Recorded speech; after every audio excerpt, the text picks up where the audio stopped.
यहाँ जवानी में कैसे बहादुर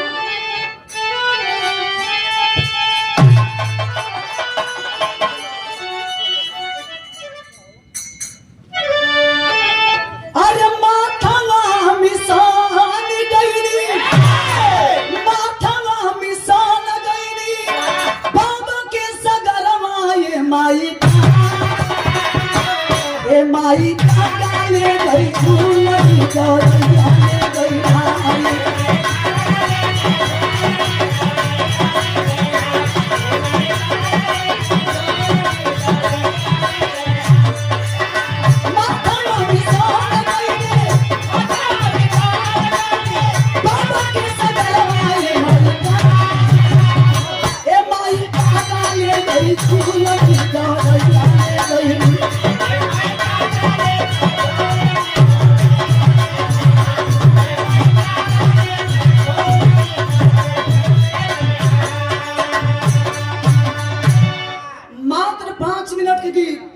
आप सब ध्यान दें। कवि जी समय से हर चीज होके के चाहिए। आजकल के कलाकारन के नियम बा कि जात तोड़न शादी में तगावा तोड़न बरही के गीत, लेकिन जिस उपलक्ष्य में आए हैं पॉइंटली बात होनी चाहिए।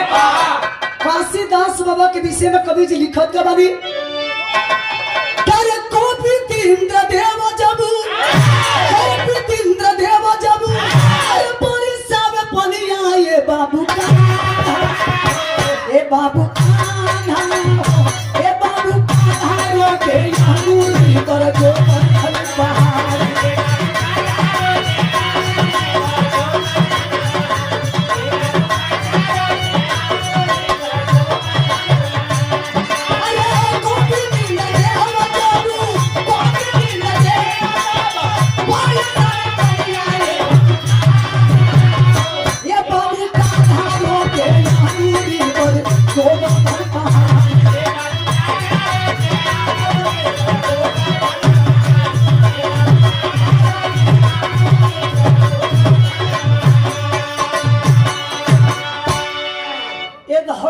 सबसे पहले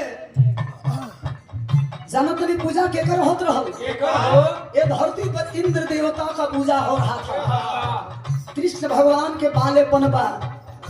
एक रोज जा करके माँ जसोदा से कहते हैं कि माँ यह तो बताइए कि किस खुशी में यह पुआ पकवान बन रहा है। माई जसोदा कहली कि लाल ये बात का हमसे कहा पूछा तो जाके पिताजी से पूछ लो। कृष्ण भगवान के भी लड़कैया बा बालेपन बा। पिताजी से जाके जानल चाहता हूँ कि पिताजी ये तो बताइए कि कौना खुशी में पुआ पूरी बनता। उस वक्त नंद बाबा बताते हैं कि इस धरती पे इंद्र देवता का पूजा होता है। आज इंद्र देवता के पूजा बा, यही से पुआ पकवान बनता। कृष्ण भगवान के समझत देर ना लगल, विचार बना के कैलन का बाबू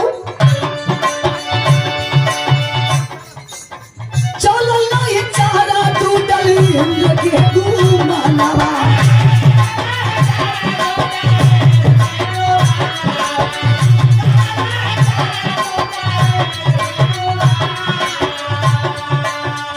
कृष्ण भगवान कहलन कि आज के बाद ये धरती पर इंद्र देवता के पूजा ना, ये धरती पर पूजा होई तो जाना तरीके का पूजा होई।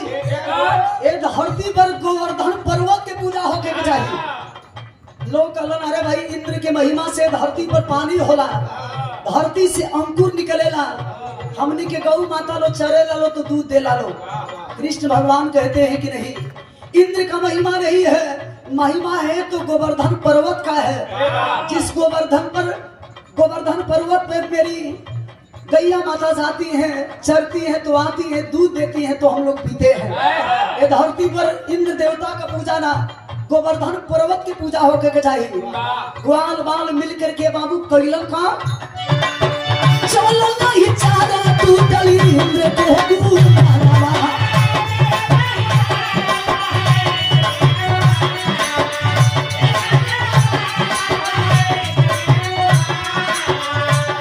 अरे पर्वत के नीचे कैले लो बाबू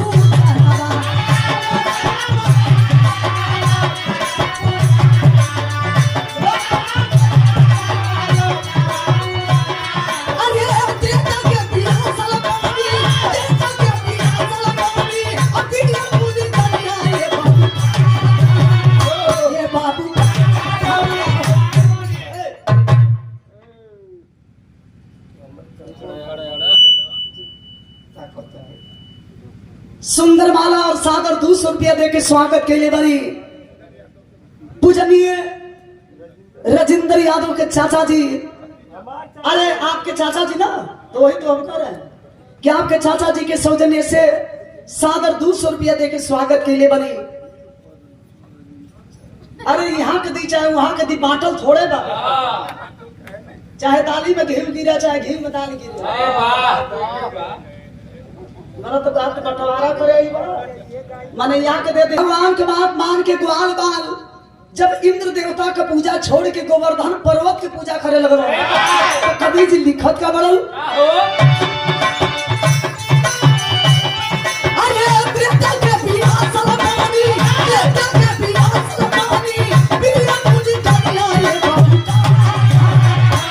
बाबू का ये बाबू का भाइयों के अंगूरी पर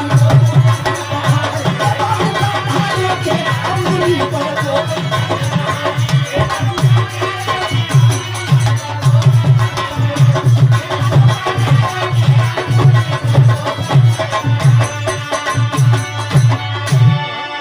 कृष्ण भगवान के बात मान के ग्वाल बाल जब गोवर्धन पर्वत के पूजा करे लगलो, ए बात के जानकारी इंद्र देवता के मिलो, मन ही मन क्रोधित हो गई। एक करियवा कहीं मजाल है, बताओ है देखई कैसन करिया हो, ये बड़ी टेढ़ लगत हो। एकरे दिन से ग्वाल बाल हमार पूजा रोक के गोवर्धन पर्वत की पूजा करे लगलो। इंद्र देवता क्रोधित हो गई, और जब क्रोधित हो गए तो मेघ के आदेश दिलन, ग्वाल बाल ऐसे नहीं मानेंगे। इतना जल बरसाओ कि सारे लोग त्राही त्राही करने लगे।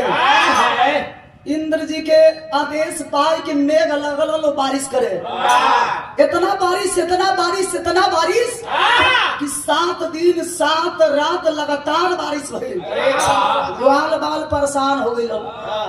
ठीक है कहत नहीं है ये लइकन के कहला के चक्कर में निके पड़ लेके, लेकिन मान गनी जाए करियवा के चक्कर हमनी के सत्यानाश हो गई।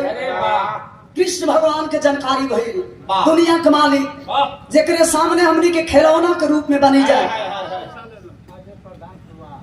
आज जब इंद्र देवता क्रोधित हो गए, ये दुनिया के लोग जानता है बाबू क्यों ही पर्वत में कृष्ण भगवान के भी बात होला। तो कवि जी अपने कलम से लिखत का बड़न, अरे कृष्ण निवास करे पर्वती कर्मिया नवास,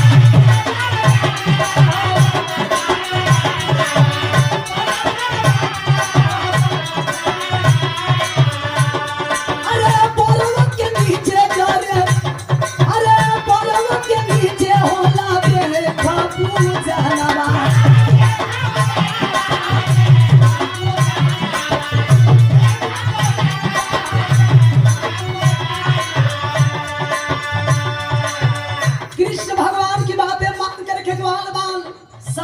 एकत्रित होते हैं, केहू मूसर, कोई लाठी, कोई बेलना, तो कोई बड़का खम्भे लेके गोवर्धन पर्वत के टांगे खातिर लोग तरह तरह के उपाय लगौलन। लेकिन दुनिया के मालिक कृष्ण भगवान इंद्र की गुमान पूरे खातिर जब कामी अंगुली पर गोवर्धन पर्वत के टंगनी है। कृष्ण भगवान कोई साधारण लोग के थोड़े थे। दुनिया के मालिक जिनके सामने हम खिलौने के रूप में है, दुनिया के लोग समझ गए कि कृष्ण भगवान जब जो अभी लड़के के भेष में है, ये कोई साधारण लड़का नहीं हो सकते। इतना पर्वत हिट हो गई कि इंद्र देवता से इतना पानी बरसावत पनिया वही पर छना छन जर जाए। जानकारी भई इंद्र देवता के कितनो पानी भई, लेकिन ग्वाल बाल तरा इतरा हमसे परेशान ना भइलन, मजबूर होके कइलन का चंदन से पावन वृंदावन वहां के माटी।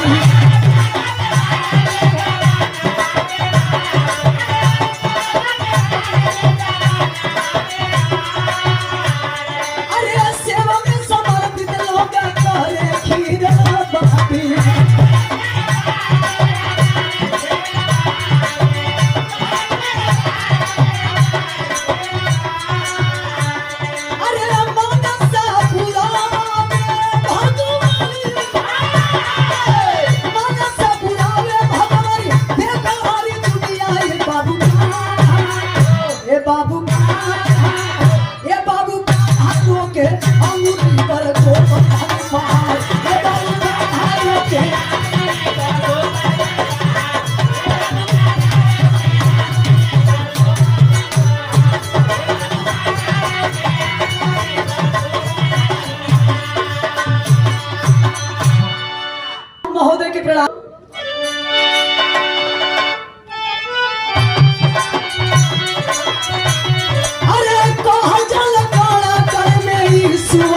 में बास हो।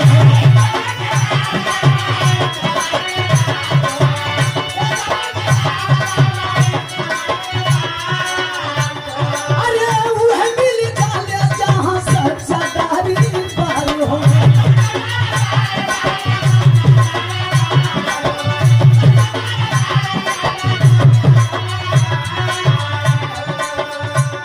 कहल जाला कण कण में ईश्वर के दास हो, वह मिल जाले जहाँ सच्चा दरबार हो। ये धरती पर कृष्ण भगवान की बातें मान करके तभी से गोवर्धन पर्वत का पूजा, काशीदास बाबा का पूजा, माँ बनसप्ती का पूजा होने लगा। अब प्रसादी के रूप में खीर और चावल के लोग प्रसाद बनाए के लगन बांटे। यही से आखिरी बंद में लिखे बोल का मेरा मूर्ति रामा, मेरा मूर्ति रामा, कभी के लखनिया ये बाबू, ए बाबू, ए बाबू कान्हा के आंगुली पर गोवर्धन पहाड़।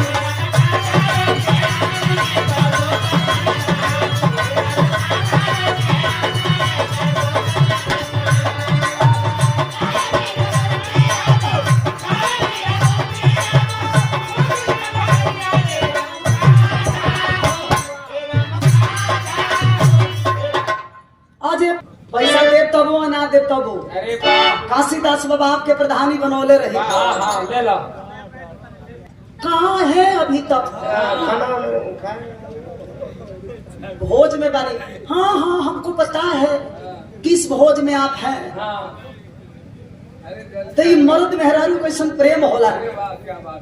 100 रुपया दे के स्वागत कैले बनी। प्रधान जी के संगे संगे वो बहिन जी के भी प्रणाम। हमारे मैसेज वहां तक पहुंचे के चाहिए। अरे क्या आखिरी लाइन में इशारा बा, गाने मेरा मूर्ति रामा,